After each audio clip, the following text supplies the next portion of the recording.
As a partner with a Silicon Valley fund, 500 startups, people in Vietnam and Cambodia and so on, they come up and ask me, how can we be more like Silicon Valley? Today, I want to tell you that we do not need to become more like Silicon Valley. Vietnam has the elements to do amazing things now. I'm going to explain that in more detail. What are those elements? And then I'm going to talk about what you, whether you are a founder or you want to be a founder or you want to be an investor, what can you do to maximize your chances of success, not just in Vietnam, but beyond. First, a bit about me, besides the intro. I am Vietnamese American. I was born and raised on the East Coast of the US. I went to school in the US and had a pretty, fine paying job there or whatever. So a lot of people would say, why go somewhere else? Why go to a place like Vietnam where things are still so young and so developed? Why join a firm, a crazy, wacky firm like 500 startups? My parents ask me every week when I call them, they say, why are you so silly? Just come back home.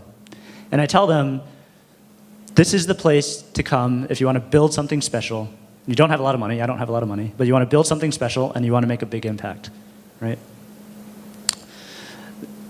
So, and that's specifically in tech startups. But when I talk with them, when I talk with my friends back home in the US, when I talk with VCs in the US or other places, they don't think about tech startups when they think about Vietnam. That's starting to change, but right now when you mention Vietnam to those folks, they're thinking about the Vietnam War. This clicker doesn't work. There we go, okay. They're thinking about Vietnamese food. I'm gonna stand over here so the clicker can work. They think about Vietnamese farmers, like everybody's a poor rice farmer here, obviously not true. They think about Vietnamese traffic. They think about all kinds of things about Vietnam, but they don't think about tech. Some people do, bigger visionaries do. And it's not just this year, but it's been several years now. This is Tim Cook, the CEO of Apple. He took over after Steve Jobs. Back in 2014, he called out Vietnam as Apple's fastest growing market in the world. And today, iOS has more than 20% share of the market, which is comparable with other developed countries. Very hard to believe for an economy with a GDP per capita of $2,000. A year later, Richard Branson, the billionaire entrepreneur of Virgin, he came and talked to thousands of young Vietnamese entrepreneurs in Ho Chi Minh City. And afterwards, he commented that although he's done a lot of talks like that, there's no other place in the world he has gotten such a strong, positive reaction from young entrepreneurs. He saw the energy, he could feel the energy. He said something special was coming. Some months later, Sundar Pichai, the CEO of Google, came to visit Hanoi. And here he is talking with the developer of Flappy Bird, which went viral. He said it's only a matter of time before Vietnamese startups become successful globally. And then last year, Barack Obama came and visited Hanoi and Ho Chi Minh City. In Ho Chi Minh City, he had a talk dedicated to the entrepreneurship that he's seeing here in Vietnam. And actually talked about 500 Startups Vietnam and what we were trying to do. The world is taking notice, he said. Those are all leaders of some of the most powerful companies and countries in the world. Great, but what do they know about Vietnam? They don't live here. That's probably the first time many of them visited here ever. Is it actually based on anything real? And my answer is yes. There's a very, very strong foundation, and it's not just a foundation that has come up in the last 2 years, but it's a foundation that has been under development for the last 25 years. And it starts with demographics. There's a common phrase, demography is destiny. Anyone who's been operating here in Vietnam, we've often talked about it, but it's really important when you speak with international investors or partners that you highlight these points. Because, again, a lot of people outside of Vietnam do not realize these facts. But when you share them with these, they will also see that demography is destiny. And first is our large population here, 94 million people. There's also people outside of Vietnam, which I'll get to later. But that makes Vietnam an upper 10th percentile, upper decile, excuse me, of population. That's a lot of people to buy a lot of stuff, to provide a lot of products and services. Second part of the demography is the stage of economic development. Anyone who took a class on macroeconomics might remember the S-curve. It's a theory of development. Doesn't universally apply, but it says basically that there is a period where countries grow slowly, and then they grow quickly, and then they grow slowly again. Countries that are on the left side, they're poor. Poor countries with poor people have a tough time thinking about anything else but getting food on their table and a roof over their heads. On the right side are the wealthy countries. Wealthy countries have wealthy people who are charging too much for their products and services and maybe are too lazy to worry about making more money. That's the theory, at least. In between is this steep point, the S-curve of development, where you've hit the middle income section, you're earning enough to pay for yourselves, to feed your families, to get a basic education, and now you can aspire for more. And you have the cheap ingredients around to do it. So Vietnam just hit middle income status last year, and it's in good company. China, India, and so on have also in this steep S-curve of development, as we'll see. Third demographic piece is the age. If you're too young, you can't really do much besides be cute. This is my niece. She's turning 2 this year. Yeah, love to squeeze her cheeks, but she's not about to start a company. If you're too old, you can't do much besides be cute either. But in a population like Vietnam, with its golden age, 22 to 32, population is quite large. The median age is 30. People are hustlers. They are ready to work hard, willing to work hard, have a lot of energy, and are aspiring for greatness. So you put those three together: market size, the population; wealth, so where are you on the S-curve opportunity; and age, are you too old, too young, or just right? You put the top 10 fastest growing economies over the last 25 years on this graph, and you find out that it's pretty predictive. Demography is destiny.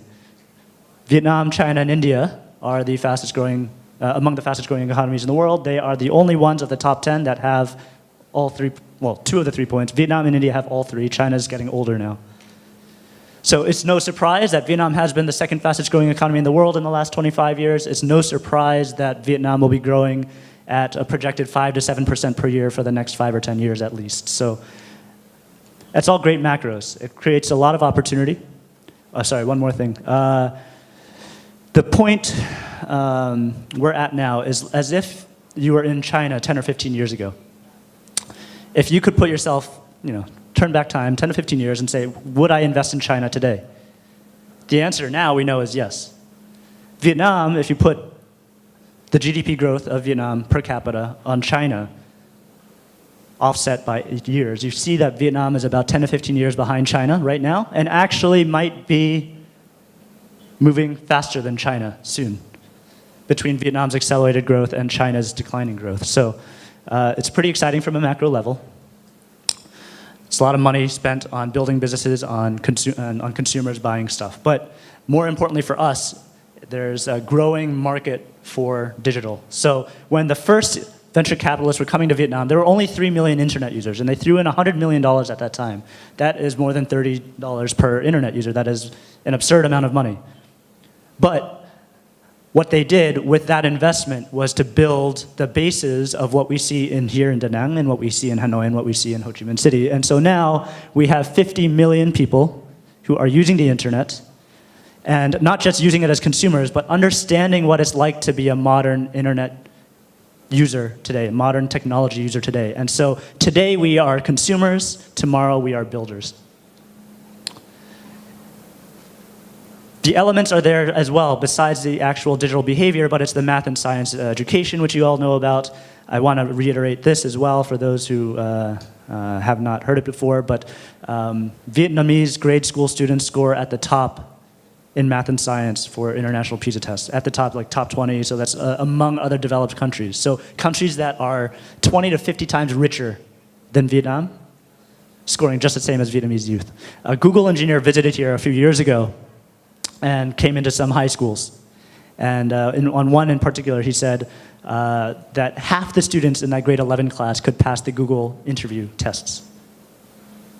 Half the kids in that class. Maybe that's an exaggeration, it was a blog, it wasn't a formal study. Maybe math and science is good, but not great. But maybe not. Maybe it's not an outlier. On the left here is Nobel Chao. He's a Vietnamese born and raised mathematician, did his grade school here. He ended up studying overseas, but he won the Fields Medal, which is the Nobel Prize for math, except probably harder to get because it's awarded only once every 2 years, as opposed to once every year. So, we're not only are we doing decently at the grade school level, but we're actually pushing the boundaries on math. On the right, she's hanging out with Miss Vietnam from a few years ago because math is attractive here in Vietnam. But it is. So they study STEM, math and science in high school. They go to university. Most students from high school go and study here in universities. And the traditional thing that we were advised when we were younger is to study in, business or marketing, finance, maybe medicine. But that's changing also. STEM education here is on the rise. We're now graduating here more than 100,000 students every year in STEM. It's among the top rates in the world. IBM, this guy works for IBM Global Labs. IBM predicts that Vietnam will be the #3 country in the world by number of engineers in 5 years. So China and India are 1 and 2, Vietnam #3. That's a massive tech base to build stuff off of. And for now, we're pretty cheap. It's cheaper to live in Vietnam, so we don't have to get paid as much as in San Francisco or London. And in fact, it's more than 1/10. It's less than 1/10 the cost of certain places. So for entrepreneurs, whether you're here in Vietnam or you're from somewhere else, it can make a lot of sense to come here and build something. So that's why companies have been outsourcing here for a while. These are all international corporations that have been outsourcing to Vietnam over the last 10 plus years. One of our first tech outsourcing companies got started more than 20 years ago. That's FPT. We have FPT Ventures here in the audience today. So this is not stuff that's been developed over the last 2 years, but it's a foundation that's been in development for 20 plus years. It is a strong, stable foundation for what we're seeing now. So, okay. But it's not just outsourcing. I know outsourcing is easy money for some engineers. We don't even have to think about, being creative. But it's beyond that. We're actually working on product. We're pushing product. This is a picture of Atlassian, an Australian company. They had their IPO on NASDAQ a couple years ago. Yeah, it's an Australian company. It's serving global clients, US, Australia, and so on. But hundreds of their engineers were here in Vietnam prior to their IPO. So we're not just building easy stuff, we're building world-class stuff. Misfit Wearables, you guys know as well. Vietnamese American founded, sales team in San Francisco, tech team here. These stories will continue. But I want us to move beyond that as well. I don't want us to be the tech backbone of it. I want us to be the visionaries behind it. And to be a visionary for a startup, to be the leader of the startup and build for a global audience, we need more than just tech talent. Tech is one piece of the puzzle. We need creativity, we need critical thinking, and so on.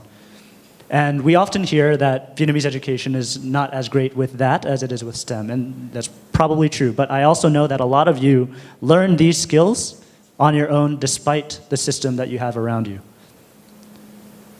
And just to put it into context, every other country in Southeast Asia complains that they don't have enough critical thinking or creativity in their education either. So yeah, we should be self-critical about our system, see how we can improve it, but let's put it into context. So, at the same time, we shouldn't have to fight against constraints. We should be getting the best of what we can from anywhere we can get it. Jeff Hoffman referred to this earlier about how young people, no matter where they are, can go online and learn from Coursera, from TED, and so on. Vietnamese are doing that as well. And we're trying to take the best of what we have here and combine it with the best of what we can get elsewhere, whether it's in the West or in other Eastern countries. This is combining the best of the West, the Big Mac from McDonald's, with sriracha hot sauce, which, by the way, was also founded by a Vietnamese American, technically. So, and this is important, actually. This combination of what we have best here and what we can get from elsewhere, it actually is the special combination that has created the most successful tech companies in Southeast Asia so far. Carousel, VNG, Grab, Garena, Gojek. The founders of all these companies spent some time studying abroad at Stanford, in Australia, I think in the case of VNG, Anthony from Grab was at HBS. So this is not to be taken lightly, which is what makes me really excited about Vietnam compared to other parts of the Southeast Asia. Vietnam is the #8 source of study abroad students in France, the #6 source of study abroad students in the US, the #4 source of study abroad students in Australia, the #3 source of study abroad students in Japan, and the #2 source of study abroad students in Korea. It's the #1 source of study abroad students worldwide for Southeast Asia. It's a wonder there's anybody left here to study, but 94 million people, we still have some left. Of course, a lot of these folks who go overseas, they choose to stay overseas, and that's okay. You know, they get experience, they earn money, maybe they start a family, and they don't come back. Some people do. And even the ones that don't, they want to contribute to what's happening. And they're getting useful experience, relevant experience, capital, and connections. Examples. CTO of Uber, Vietnamese refugee.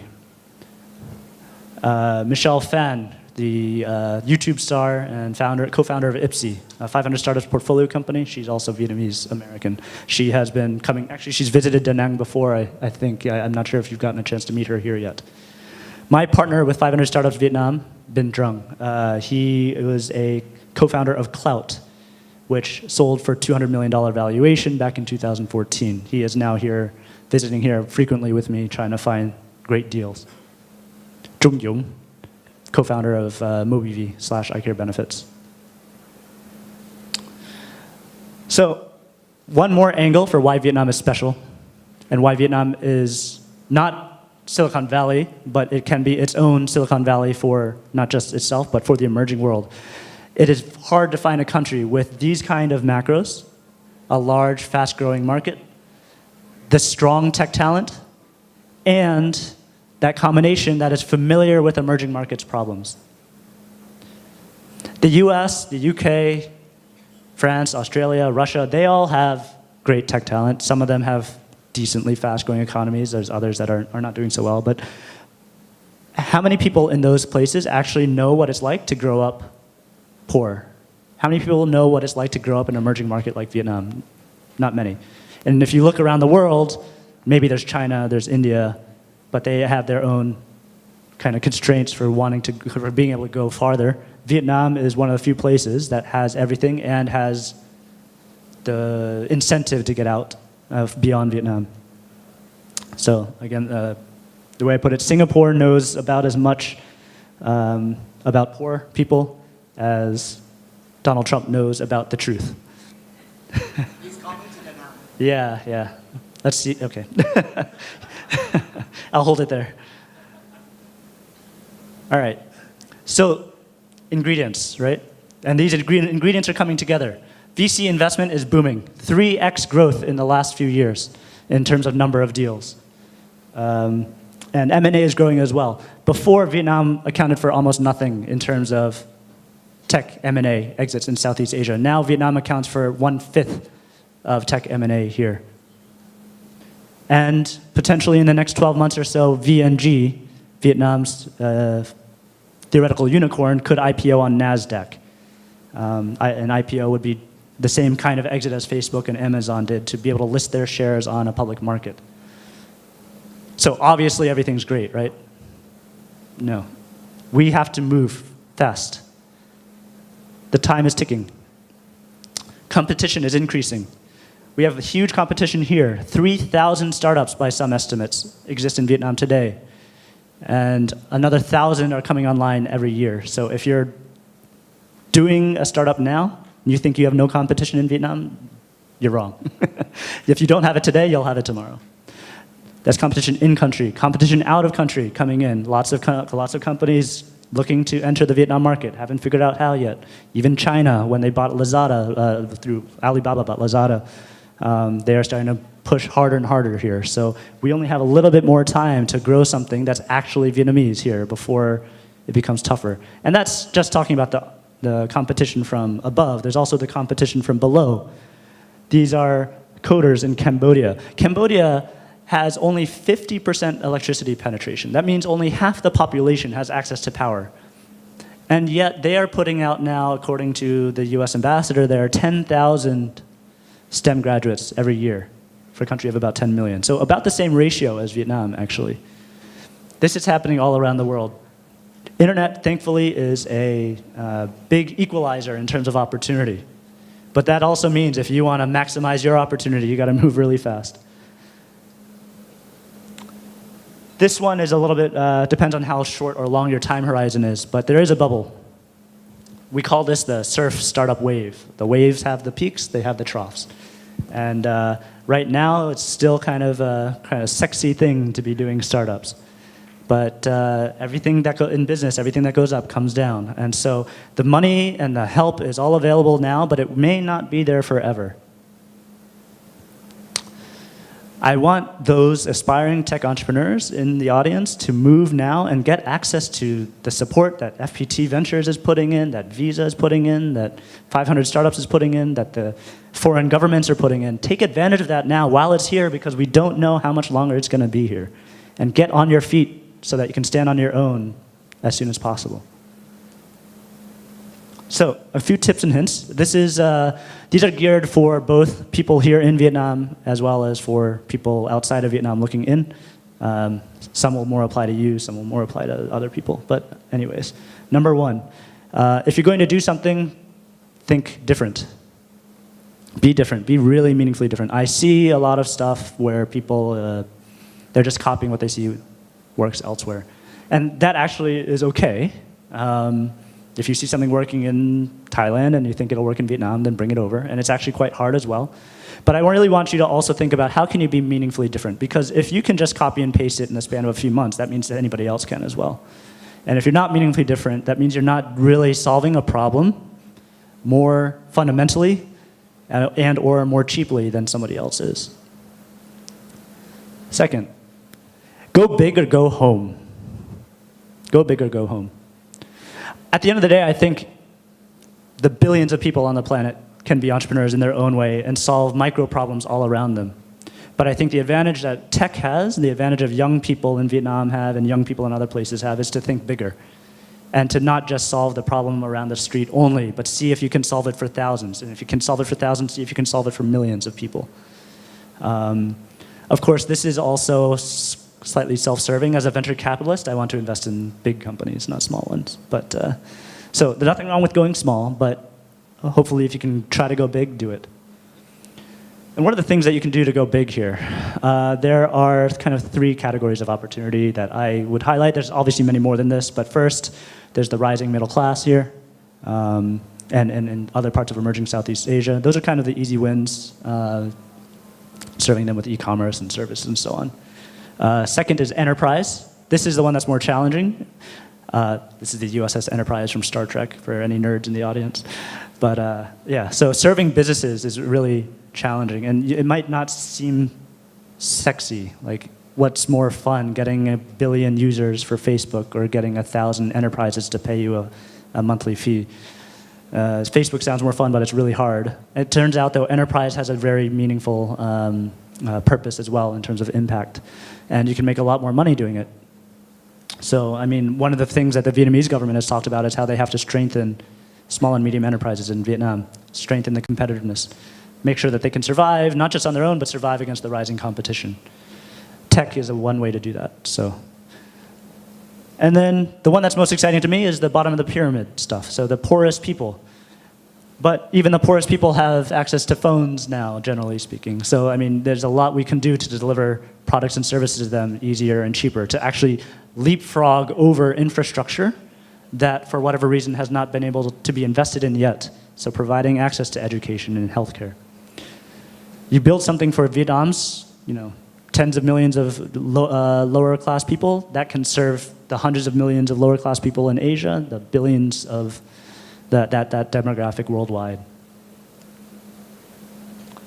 Another tip, this one applies mostly for foreigners looking in, but this is compliance. Again, not a sexy topic, but if you don't think about it right away, you can get in a lot of trouble later on. Vietnam's got pretty hefty regulations and obviously tax obligations, and just like any other country, you should obey the local regulations. There are all kinds of lawyers that can help. A couple things to keep in mind. One is the industries that can be considered sensitive by the government. Fortunately, they are slowly narrowing down this list. Hopefully, in the next 5 or 10 years, it will be much, much shorter. But in the meantime, just be mindful. Another thing to think about is the legal entities, just in terms of whatever your alignment, your vision is. If you want to go international, there might be certain structures that are better than others. If you want to stay local, there might be certain structures that are better than others. So I'm not a lawyer. I'm also being recorded, so I can't really go into more detail than that, but happy to chat after. Okay, next tip. I've lost count of tips. I should have put the numbers up there, but let's call this tip number 7. Vietnam is not one market. You can define each market as an area where consumers and businesses behave the same. Vietnam is one market in terms of national borders and in terms of language, but consumer behavior and preferences in Hanoi are very different from Ho Chi Minh City, are very different from Da Nang, very different from the provinces. So it's very important to be mindful of those differences. Same thing goes with business activity. Yet, fortunately, on the digital side, the behavior is largely the same. Digital users, if you're thinking about growth, rely on mostly the same platforms as they do in other major markets. Facebook is the most popular social network. Google is the leader of market share for search. YouTube is the leading video platform, and actually Vietnam is the #2 country in the world by video consumption on YouTube. Maybe we should spend a little less time on YouTube, but actually a lot of the videos are educational as well, I'm told by Google PR people. So, and then finally, Zalo is, as you guys know, a leading messaging service. The digital is primarily for initial awareness, but when it comes to decisions, whether it's on the consumer side or on the business side, the next tip is, although we're very connected, we still remain reliant on our relationships, our networks and our referrals. So if you convince well, maybe this is true anywhere, but if you convince my fiance that I should buy something, I probably will buy it. But that applies beyond just our direct relationships as well. Okay, almost done. So think global, act local. There's an overused phrase, global. I can't think of a better one yet, so that's why I use it here. But in some countries, it's easy to just hop in and do business just like you would elsewhere. I think maybe Singapore is a relatively good example of that in Southeast Asia. In Vietnam, we should be respectful of our behaviors and our just the ways of doing things. There have been countless cases throughout history of people trying to just go out and do things on their own and being very unsuccessful. These are very unrelated examples from unrelated to tech, but this is the Vietnamese beating the French out in 1954, the Vietnamese beating the Chinese out in 1979, the Vietnamese beating the Mongols out 3 times 1,000 years ago, and there are other examples as well. Again, we don't have to go into all of them, but Vietnam is a pretty, we have some things that we don't get right all the time, but one thing we do get is pushing out invaders. So work with us. And that's what me and my partner Bin are trying to do. 500 Startups Vietnam, which is the Vietnam-focused fund of the global VC firm 500 Startups. We are trying to be that bridge between local and global.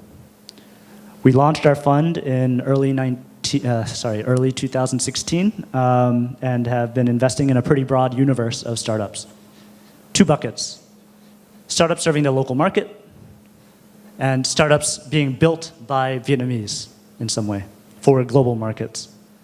So it's a pretty broad universe. When we invest, we give pre-deal support, like vision alignment and even hiring, finding other investors.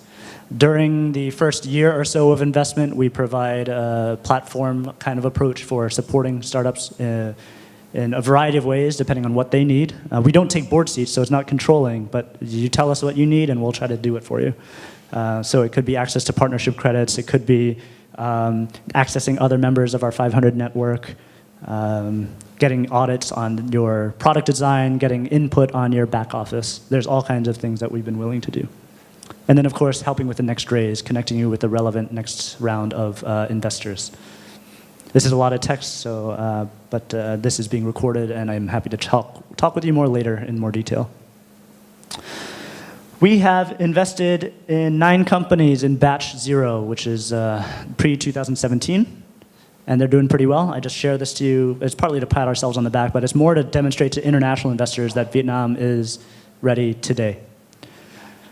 Of the 9 we've invested in, 2 are now in acquisition talks. 6 others have raised $10 million of downstream capital from leading global investors like Sequoia, Google, Social Capital, Stanford, and others. And not only, this is speaking to the money, but not only are they moving up the chain in terms of value, but they are solving real problems. One startup we've invested in is expanding access to credit for the underbanked and unbanked. Another is expanding access to language training to people anyone with a smartphone can get access to tech-enabled language training on a freemium rate. So we're not just trying to do Me Too products. We're not just trying to make money, but we're trying to make a good impact at the same time. We are now, that was batch 0, pre-2017, we are now investing at an even faster rate, 2 deals per month. Actually, this quarter we might close 10 to 12 deals. So, we are moving really fast. So, to wrap it up, Vietnam's not just about good food. Well, it has good food. It's not just about beautiful Ha Long Bay. It's not just about beautiful rice terraces or the largest cave in the world. It's not about beautiful people. We're engaged, but there are other beautiful people also. It's not just about a dynamic city in Ho Chi Minh or Hanoi or Da Nang. It's about the fundamental opportunity in tech to build amazing products, to save a lot of money, to make a lot of money, to make the world a better place. And the time is not yesterday, not tomorrow, it's now. If you're ready to move now, feel free to email me at vietnam@500.co. Thank you.